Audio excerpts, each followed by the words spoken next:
Hello, welcome to the video on graphing inverse variation. This is going to be your first video that gets into graphing all types of rational functions. But for this one, we're going to focus just on the basic function 1 over x, also known as inverse variation. So there it is, 1 equals 1 over x. And I'm going to suggest that just like with any other type of function, right, when we're learning about graphing a new parent function, that we make a table and then we graph those points on the table to see what we're dealing with. So I've set up a table for us to start working on, and once we fill that in, we can then transfer those over to this grid. Now notice I picked some negative values, I picked 0, and I picked some positive values. I also happen to know that something special is going to happen at 0. So I picked some points that are getting very, very close to 0 from the left side and very, very close to 0 from the right side, right? And that's on purpose. All right, so let's go for this. Let's start filling this in. So if I plug in -4, we're going to get -1/4. -2 is going to get me -1/2. And -1 is going to get me -1. Okay, what happens when we put that fraction inside of this fraction? Well, luckily, you've done some simplifying in this unit already. So we would do 1 over -1/2, which is really a multiplication problem. 1 times -2 over 1, and that would get us -2. So right now, it looks like these values are getting more and more negative, right? And if we turn dividing into multiplying, this is going to get us a -4. So what happens when we plug in 0, right? What's 1 over 0? Well, hopefully you remember that that is called undefined. And when something is undefined, different things can actually happen on the graph. So I'm not going to spoil it yet. I'm going to see what happens with the other points, see if we can figure out what's going on. All right, so now we're into our positive values. If we plug in a 1/4 to the denominator, that's going to turn into +4. 1/2 is going to get us +2. 1 is 1, 2 is 1/2, and 4 is 1/4. Okay, so those values are also decreasing, but they started out higher than these, right? So definitely something weird here, because on this side of undefined, we're in the negatives, and on the other side of undefined, we're in the positives. Okay, so let's put these on the graph. -4, -1/4, really, really close to 0 below it. -2, -1/2, -1, -1, -1/2, -2, and -4 is really close to 0 here, -4. Okay, so we've gotten that side done, and now we're going to move on to the other side. So 1/4, 4, 1/2, 2, 1, 1, 2, 1/2, and 4, 1/4. Okay, so if you look at this, right, if you think about like, well, what does this look like if I was connecting the dots? Well, we definitely have a function that's decreasing here, right? It kind of looks exponential, but there's two pieces, right? Like we know that those get connected. If we continue that idea, right, if we kept this going, just like with exponential functions, we would say that there's a horizontal asymptote here. So let's think about that. Does this graph get close to a y value of 0 but never actually get there? Well, let's look at the function. Is there any number we could plug in for x so that 1 divided by that number gets us 0? Well, 0 is undefined, right? Negatives are going to give us negative numbers. Positives are going to give us positive numbers. So we're never going to touch this value here of 0, right? So it's going to be an asymptote right here. Same idea on this side. We're going to get really, really close, but we're not going to actually get there. So we do have a horizontal asymptote at y equals 0. Now, is that what we got because of this being undefined? Well, no, because what's happening here is that when x is 0, this is undefined. So we're looking at this gap in between this point and this point. What's happening here? We actually have another asymptote, except this time it's vertical. So you may have seen vertical asymptotes before if you graphed log functions. You may have seen horizontal asymptotes before if you had graphed exponential functions. This type of function has both. So let me write that down. So the vertical asymptote is what occurred because of, and it's at x equals 0, by the way, is what occurred because there was this gap in the domain, right? 0 doesn't have an output. So we got this vertical asymptote out of that.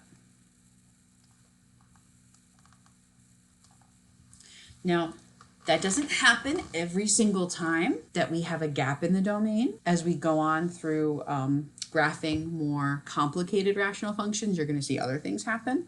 But for today, we're just going to see these vertical asymptotes. All right, so important things. We know that this has a vertical and a horizontal asymptote, right, at y equals 0 and x equals 0. Here's the other thing I want to emphasize, and that's these things called corner points. So notice that right here at 1, 1 and negative 1, 1, they're the points that come closest to where the asymptotes cross, okay? We call those corner points. And they're very, very helpful. Notice that this corner point is 1 to the right and 1 up from the intersection of the asymptotes. This one is 1 to the left and 1 down. We're going to use that distance just to make our lives easier when we graph translations of this. So let's take a look at that right now. What happens if we want to shift inverse variation? Well, this should seem pretty familiar to you, right? We've seen h and k before. When we want to shift things left and right, we like to put h with the x, right? This is affecting the x directly. And when we want to shift things up and down, we add a k at the end of the equation. It affects the entire equation. So h is the left and right, k is the up and down. Now, the same rules apply here. If we see minus h, right, this is going to be right. If we see plus h, it's going to be left. If we see positive k, that means up. If we see negative k, that means down. So how does that help us when we're graphing? Well, we have these vertical and horizontal asymptotes to worry about. So with our vertical asymptote, since vertical things get affected by left and right shifts, that means that h is going to be our new vertical asymptote. And when we have a horizontal asymptote, up and down affects it, so k is going to become the new horizontal asymptote. So let's give this a try. So let's graph y equals 1 over x minus 1 plus 2. So this minus 1 right here, this is going to be a shift right 1. The plus 2 is up 2. So I'm going to use VA to abbreviate vertical asymptote. This is telling me that the vertical asymptote got shifted to the number or the line y equals 1. This up 2 tells me that the horizontal asymptote is now at y equals 2. So let's graph those, right? And notice if you had started with a vertical line here at 0 and shifted it right 1, you'd be at the x equals 1. And if you started with a horizontal at right here at y equals 0 and moved up 2, you'd be right here at y equals 2. So it's like you've created new quadrants almost, right? If you think of the asymptotes now as the 4 new quadrants, and this is where the 1 comes in handy. We're going to use that value to remind us, it's connected to this 1 at the top here. On the next slide, I'm going to be changing that 1, by the way. So if I have a 1 there, I'm going to start from this new intersection of asymptotes, go over 1, up 1. That's our new piece right here in this section. And if I start at that same intersection but go left 1, down 1, that's the corner point for the lower section. And then I can just draw these in. And we try to get them curvy, close to the asymptotes as best as we can.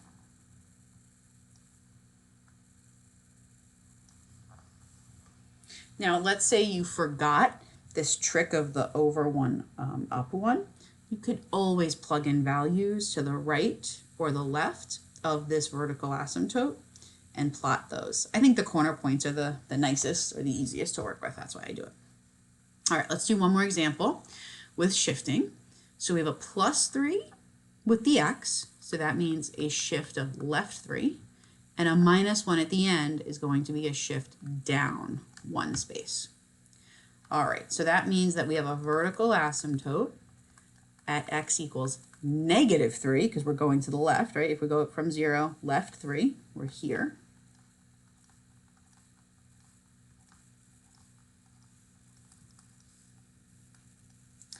And down 1 means the horizontal asymptote is at y equals -1. And we have this new set of asymptotes that creates the new quadrant system, right? So from our intersection here, we're going to do that same trick. Because there's a 1 up here in the top, we're going to go over 1 and up 1. Corner point. Go back to that intersection. Left 1, down 1. There's the other corner point, and we draw it in.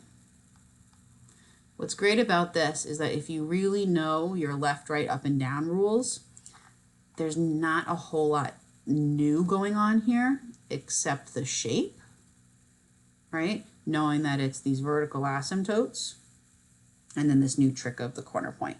But it's kind of nice because there's not many points to worry about. All right, so there's one more thing that I'm going to add in here, and that is how do we stretch things and reflect them? Because that's usually what we do. So if you remember A values, they're coming back. We usually use an A value to change how steep something is, right? So if you multiply 1 over x by A, it actually turns that 1 into A, right? So remember how in the last two examples, this number was a 1. Going forward, I'm going to do a little bit of a preview of what happens when this number is not just a 1. And we're used to A stretching a graph vertically, but I'm putting vertically in quotes this time because the vertically isn't exactly vertically. This graph is kind of rotated a little bit. So I'm saying that it's doing it vertically, but along an axis of symmetry. And here's what I mean by that. So if you have an inverse variation function, right? You have this vertical asymptote, and you have a horizontal asymptote, and you have these corner points that go here and here, right? And they create these pieces. The axis of symmetry is actually on a slant through those corner points. This is the axis of symmetry here. So what we're going to do is we're going to take these corner points and we're going to move them away from this intersection of the asymptotes. That's going to be what we mean by stretching things vertically. Okay, so with stretching, there they are. There are those corner points, right? This is y equals 1 over x. Look at what happens when I take this 1 and I multiply it by 4. So now it becomes 4 over x. See how these corner points moved this direction up on this piece, this downward direction on this piece, right? And there, think of this vertical asymptote is going right through the middle there. Okay, this point happens to be 2 over and 2 up. Think about why that makes sense with the 4. Let me show you one more example. What happens if it's a 9 over x? Ah, look at that. 3 over 3 up, right? So it has a lot to do with the square root of that value, of doing that trick, okay? But that's what stretching is going to do. That's what an A value is going to control on these inverse variation graphs. All right, and then one other thing would be the reflecting. So how do we reflect over the x-axis? Well, normally we put a negative in front of that A value. We can still do the exact same thing here. What happens if we take that 1 and turn it into a -1? The piece that was normally here flips down here, and the piece that was here flipped up here. Now I know it could look like this piece, this black piece here, went here. That's actually not what happened. it still was reflecting over the x-axis. That's what a negative in front of that a value is going to do. All right, so I hope that gives you a good sense of how to graph inverse variation, right? We touched upon the basics, but it's really going to rely upon you knowing the basic shape, right, with the vertical asymptote, horizontal asymptote, and your rules about translating. Okay, so try some out, see how it goes, and make sure you ask your teacher if you have any questions. Good luck.